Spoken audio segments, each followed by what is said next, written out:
The world is going to have a new monetary system in this decade that we're in. We're going to experience this huge deflationary crash around the world, and people will just lose confidence in currency. And what do they always go back to throughout history? Time after time, for the last 5,000 years actually, they always go back to gold and silver. We are entering a period of financial crisis that is the greatest the world has ever known.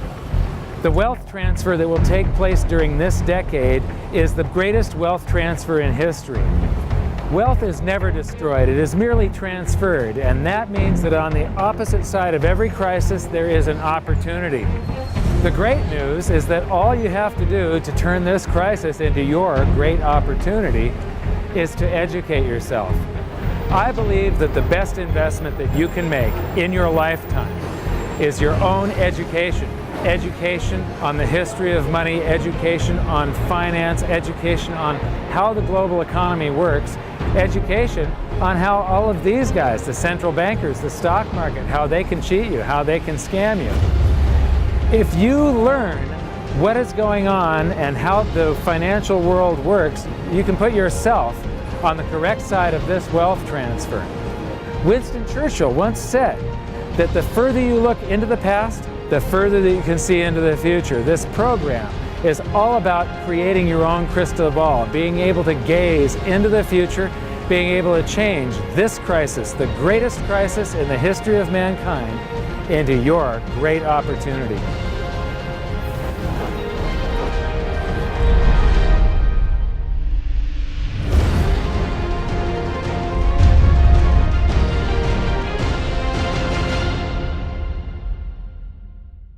So it all started back in 1999 when my sister and I hired a financial planner to help my mother with her assets, and we gave him control of the family's assets, and in the next year and a half he lost 50% of what she had. You know, he would come to us every 6 months, we'd have a meeting, and he'd have this smile on his face, just ear to ear smile, going, "We did really well. The S&P lost 24% and you only lost 18." And so I fired him and I moved all of her assets to cash, and I dove into studying the financial markets, which led me into studying the economy. And when you start reading about the global economy, the people that are concerned with trade deficits and budget deficits, it's the hard money advocates, the gold community.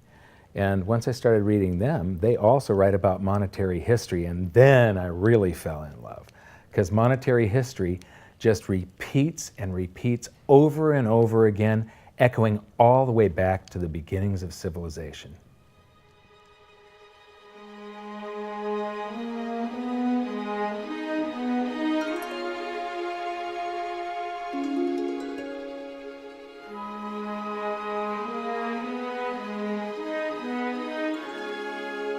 Gold and silver have been the predominant currencies for about 5,000 years, but it wasn't until somewhere between 680 BC and 630 BC that they became money. That's when they were minted into coins of equal weights somewhere in Lydia, where each coin was the same size and had the same weight. This made them interchangeable. It's called fungible. At that point, they became useful as a unit of account, a measurement. You could price a good or a service in those gold or silver coins in a certain number of them. And it was always the same for anybody whenever they were buying that good or service. But it wasn't until they made their way to the world's first free market society, the prototype of democracy, the cradle of civilization, Athens, that they exploded in use. Suddenly, money found its natural home, the free markets. Athens was the first society to have a working tax system and free markets. This enabled them to rise to the pinnacle of civilization. Their prosperity allowed them to create great works of art and achieve a level of architecture and engineering that the world had not yet seen. Here we are 2,500 years later, and people are still in awe of their achievements. It was truly a fantastic period in human history, and the Athens star shone brightly for many years. So this begs the question, what went wrong? How did such a great and powerful civilization fall? The answer lies in the same pattern that we see throughout history: too much greed and too much war. It was when the Athenians got involved in the Peloponnesian Wars, a war with Sparta, that their monetary problems began. First, they lost access to their gold and silver mines. They were also paying armies that were on foot, and they were miles and miles away from Athens. So as they pay their armies to buy goods and services from the local populations, a deflation occurs in Athens because they're sending all of their coinage out of the city. Then they started debasing their coinage to pay for the war.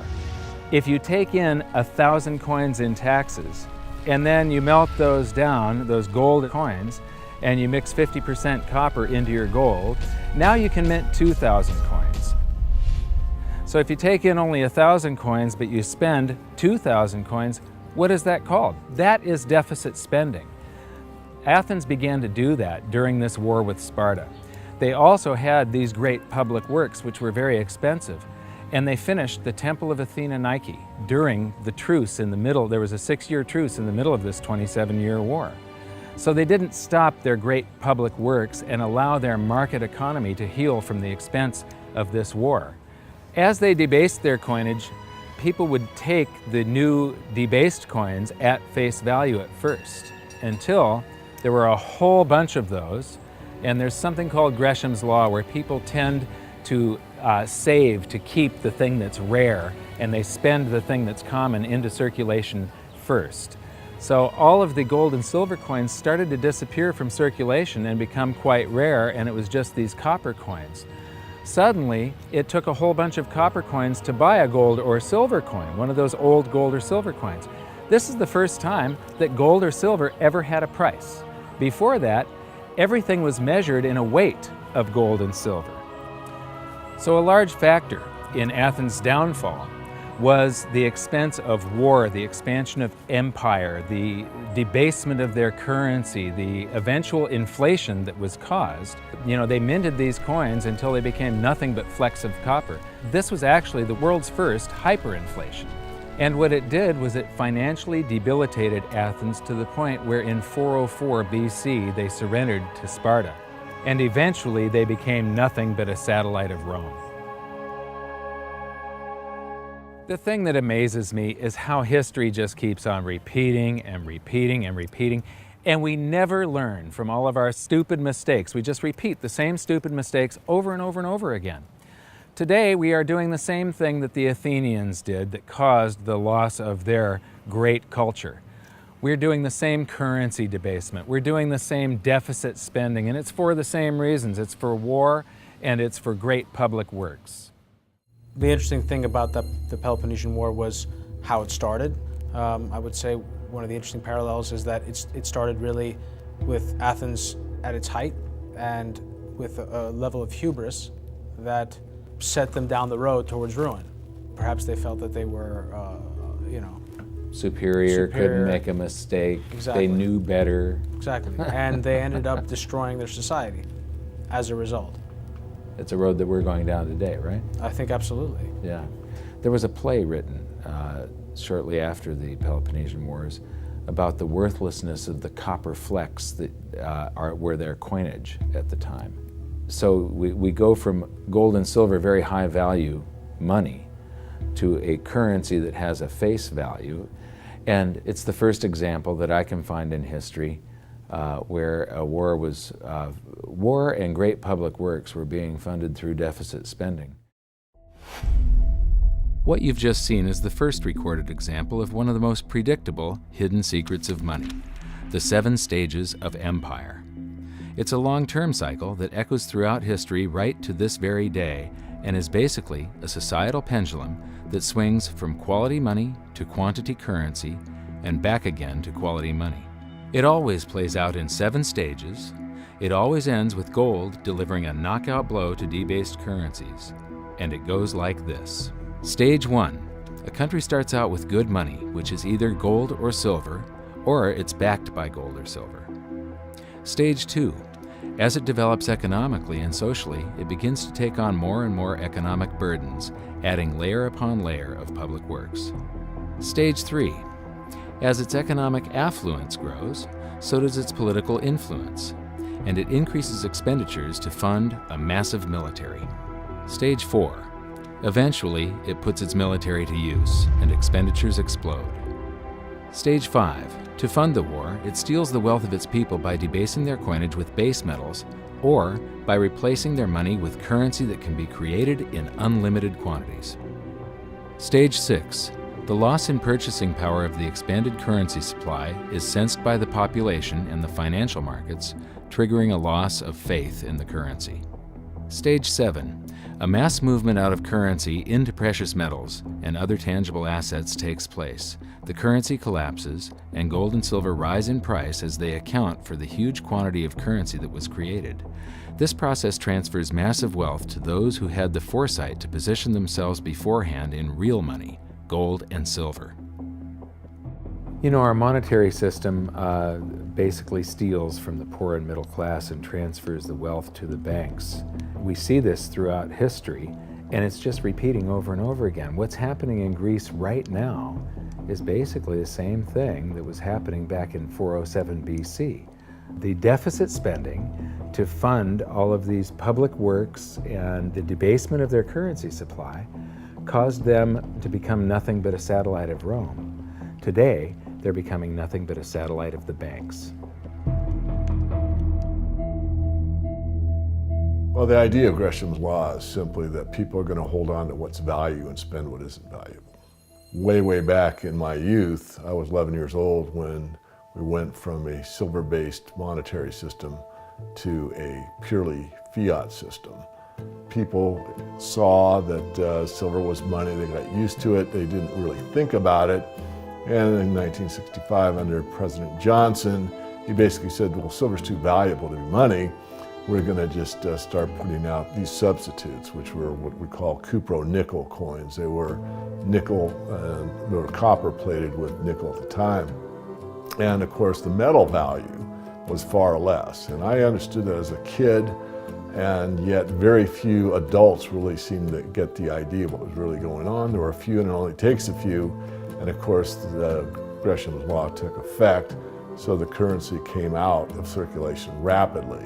It's very interesting to me, knowing monetary history fairly well, is they're always, put out in silver-looking or gold-looking form. I mean, in most cases, you'll have, in fact, they look rather interesting. I mean, some of them are like silver on the inside and gold on the outside with the look. They have no value at all, really, other than melt value of pot metal.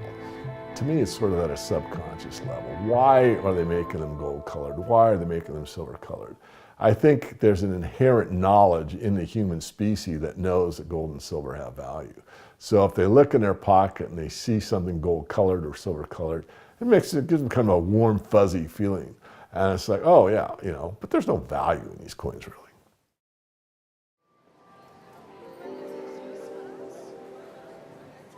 The next question is, how does this affect you? My next stop was in London, where I'd been asked to give a presentation to a group of businessmen. They wanted to understand the reason that gold had surged recently, and I explained to them that to understand gold, you have to understand monetary history. Once you see where we've come from, you can get a much clearer understanding of how the 7 stages of empire are playing out right now. We weren't allowed to show their faces, but we were allowed to film my presentation. So here it is, the last 140 years of monetary history condensed into just 10 minutes. Keep the 7 stages of empire in mind, and as you watch this, see if you can recognize the signs. Everybody thinks the US dollar is still as good as gold, and it hasn't been since 1971. This is the world monetary systems. From 1873, when Germany went on the classical gold standard, where each unit of currency is backed up by an equivalent amount of gold in the treasury. In the United States, $20 bill, $20 gold piece in the vaults. Go into any bank, slap down your currency, which was a receipt for money, a claim check on money, ask for your money, gold and silver, and they would give it to you. So So this shows this is currency, this is money. Otherwise, there was no reason for any government to store gold in their vaults and then print this currency that was backed by gold. This is what gives confidence in that, and it gives governments the ability to start this scam in the first place, where they print these receipts for gold, and then they can print more of them than gold that exists. And that happened when we got to World War I, and all the combatants stopped redemption rights. You could no longer go in the bank and trade your pounds, lira, marks, francs, no longer redeemable in gold, and they lit up the printing presses and started printing like crazy. Then between the wars, they went on something called the gold exchange standard, where currencies would be backed partially by gold. So in the United States, under the Federal Reserve Act of 1913, the Federal Reserve was allowed to put $50 worth of claim checks on gold, currency in circulation, backed up by only $20 worth of gold. So it was a 40% reserve ratio. For every $20 gold piece in the vault, they could put $50 in circulation. We're the dollars of the nation on parade. We're the biggest batch of dollars ever made. Oh, we used to march by millions, but now we march by billions, and maybe we'll be trillions for your dead. We're the dollars. Then we get to 1944.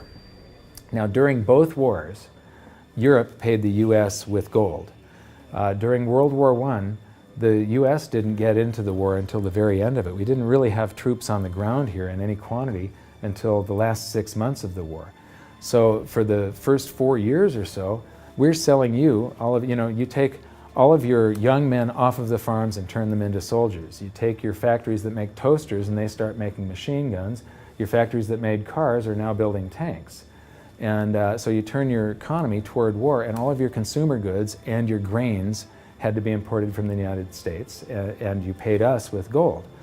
Then in World War II, Hitler starts saber rattling in 1936, annexes Austria in 38, invades Poland in 39. Pearl Harbor wasn't until the end of 1941. We didn't have troops on the ground until, I believe, August of 42. So again, there's like 6 years where you're paying us with your gold and we're selling you stuff. This is where Americans have this myth that war is good for the economy. War is good for the economy if you're not in it and you're selling them the tools of the trade. Yes, America's national income gets bigger and bigger. In 1943, it was $142 billion. That was double the 1939 figure, triple the figure for 1933. But by the end of World War II, the U.S. had 2/3 of all the world's monetary gold, the central bank gold, and the rest of the world had to share the other third, and Europe had none. So the world monetary system was no longer going to work. It would collapse. But we had made all these loans of dollars to Europe, so Europe was flooded with dollars. And so representatives from around the world met at Bretton Woods, New Hampshire in 1944. They came up with a new world monetary system called the Bretton Woods system, where every currency on the planet, with the exception of just a few, they would be backed by the US dollar, and the US dollar would then be backed by gold at $35 per ounce. This gave confidence to all currencies. So this gave the world stability, and it pegged all the world's currencies to each other through the dollar to gold. So there was no such thing as the Forex. Currencies didn't float. The exchange rates were fixed year after year, and this helped to make world trade boom. Then the dollar standard starts because we kept on printing dollars. Under the Bretton Woods system, there was no reserve ratio established where the US actually had to have a certain amount of gold for how many dollars we created. So we had done a bunch of deficit spending for Korea, for Vietnam, for Johnson's Great Society, and expanded the currency supply, the amount of paper dollars in circulation, and exported them all over the world. And then in the 60s, Charles de Gaulle, president of France, realizes that we don't have the gold to back up the dollars. Le fait que beaucoup d'États acceptent par principe des dollars au même titre que de l'or entraîne les Américains à s'endetter et à s'endetter gratuitement vis-à-vis de l'étranger, car ce qu'ils lui doivent, ils le lui payent avec des dollars qu'il ne tient qu'à eux d'émettre. Nous estimons nécessaire que les échanges internationaux soient établis comme c'était le cas avant les grands malheurs du monde, sur une base monétaire indiscutable et qui ne porte la marque d'aucun pays en particulier. Quelle base? En vérité, on ne voit pas qu'il puisse y avoir réellement de critères, d'étalons autres que l'or. And he starts asking, France asks for their gold and trades in the dollars. And at that point, other countries saw this and start jumping on board. And the U.S. lost 50% of its gold from 1959 to 1971. But we still had, in 71, about 12 times more dollars that we had created than there was gold. And this run on the bank, basically, the U.S. now being the bank, this is a giant worldwide bank run, because the U.S., for the second time, had committed a fraud and created more receipts for gold than there was gold. It's that simple. And then finally, the markets sort of sensed this. And Nixon was forced to take us off the gold standard, because if he had paid out gold until it got to zero, once we couldn't pay on some of those dollars, the entire worldwide monetary system would have collapsed. I have directed Secretary Connally to suspend temporarily the convertibility of the dollar into gold or other reserve assets, except in amounts and conditions determined to be in the interest of monetary stability and in the best interest of the United States. In full cooperation with the International Monetary Fund and those who trade with us, we will press for the necessary reforms to set up an urgently needed new international monetary system. And on August 15th, 1971, all the world's currencies became fiat currency. I don't know why the rest of the world didn't rush out and hang him, but they didn't. They just all went along with this. To our friends abroad, I give this assurance. The United States has always been and will continue to be a forward-looking and trustworthy trading partner. There have been thousands upon thousands upon thousands of fiat currencies throughout history, and there isn't one that survived. It is a 100% failure rate. And we started this experiment where all the world's currencies would be fiat currencies simultaneously in 1971. But what we have here, 30 to 40 years, different monetary system, 30 years, 28 years, 39 years plus, what's next? The world is going to have a new monetary system in this decade that we're in. We're going to experience this huge deflationary crash around the world. The world will probably end up on some sort of new monetary system, probably after governments try and print their way out of this and cause hyperinflations of all the currencies, and people will just lose confidence in currency. And what do they always go back to throughout history? Time after time, for the last 5,000 years actually, they always go back to gold and silver. In a world of floating currencies, and that's what all national currencies are today, they bob up and down relative to each other, but they're all sinking relative to gold. That includes the dollar as well as the euro and the British pound and all the others. They're going to continue to lose value, continue to lose purchasing power.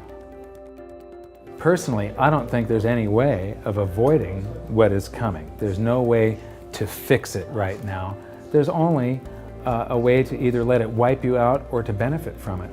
And I want to make sure that it's not just a few of the big investors in the world that are ending up with all the cookies. I want to make sure that there's as many small investors as possible that are benefiting from it, because that's what makes society run. Middle class, small investor. One of the biggest challenges for human beings is that physiologically we are designed to operate in recency. You know, the fight or flight response is literally in my cells, literally.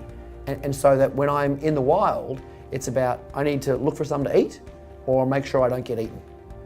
And how that translates into the modern world is that we think only about what's happening immediately in front of us. And so we think a long time is last week. In the world of YouTube and Facebook and instant messaging, we think 3 seconds is a long time. Like, did you get the post already? I already posted it. And the reality is that if you look at history, and I don't mean a week, I don't mean a month, I mean decades, I mean 100 years, I mean a couple of 100 years, I mean more than a couple 100 years, you can start to see some patterns. You can see some things that are going on because history repeats itself. There are some trends and there are some movements that you can learn from. And you literally have to go outside of your human instincts to look at history, because we just want to focus on right now, because as I said, that's about either eating or being eaten. So we've got to go beyond that, and that means not just focusing on the here and now, but learning some real powerful stuff from what's happened, because there just might be some indicators there as what's going to happen in the future. Now, the 7 stages of empire, just as a reminder, started with sound money, and then a country adds layers of public works and social programs, and then develops a massive military, and then puts that military to use, and to pay for the war, it debases its currency supply, which causes a loss of faith in the currency, which then leads to a currency crisis, and gold does an accounting of the expansion of that fiat currency supply that happened over all those years of the first 5 stages. We are in the 6th and beginning the 7th stage. Gold started the accounting in the year 2001. It was $250 then, but we're still in the very early stages of this.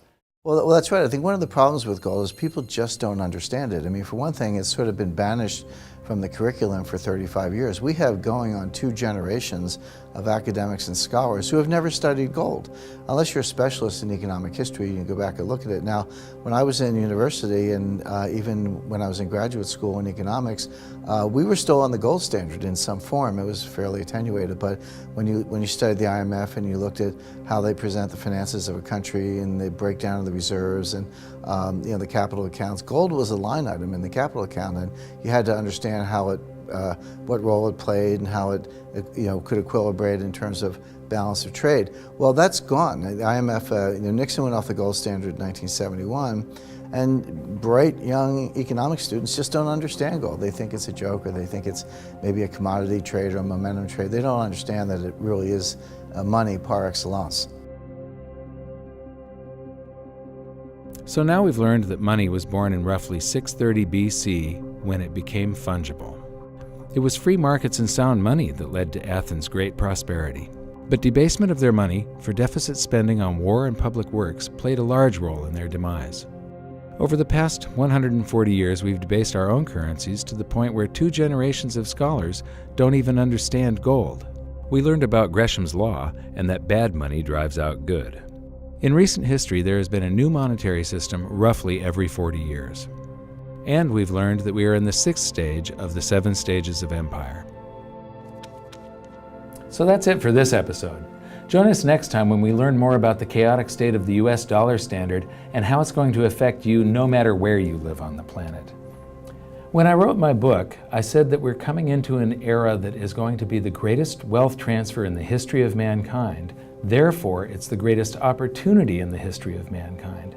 I've made it my mission to help as many people as possible get through this crisis and to come out on the best side of the wealth transfer. I've just finished filming an exclusive presentation titled How the 7th Stage Will Unfold, where I detail what I'm doing personally to prepare for a range of scenarios. It's available at hiddensecretsofmoney.com as part of your free information toolkit.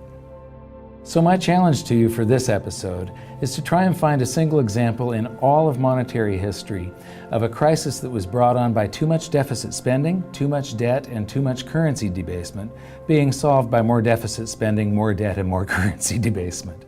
Until then, good luck, and I'll see you at the bonus presentation at hiddensecretsofmoney.com. Thanks. You bet.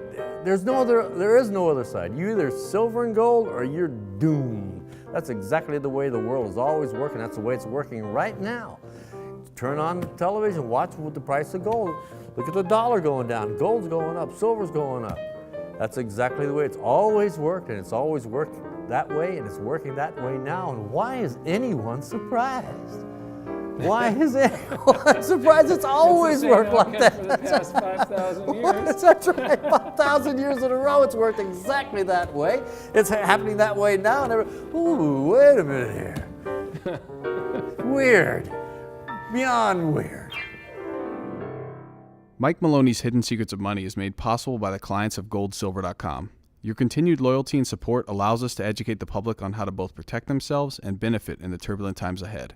To all goldsilver.com customers, thank you. Hidden Secrets of Money would not be possible without you.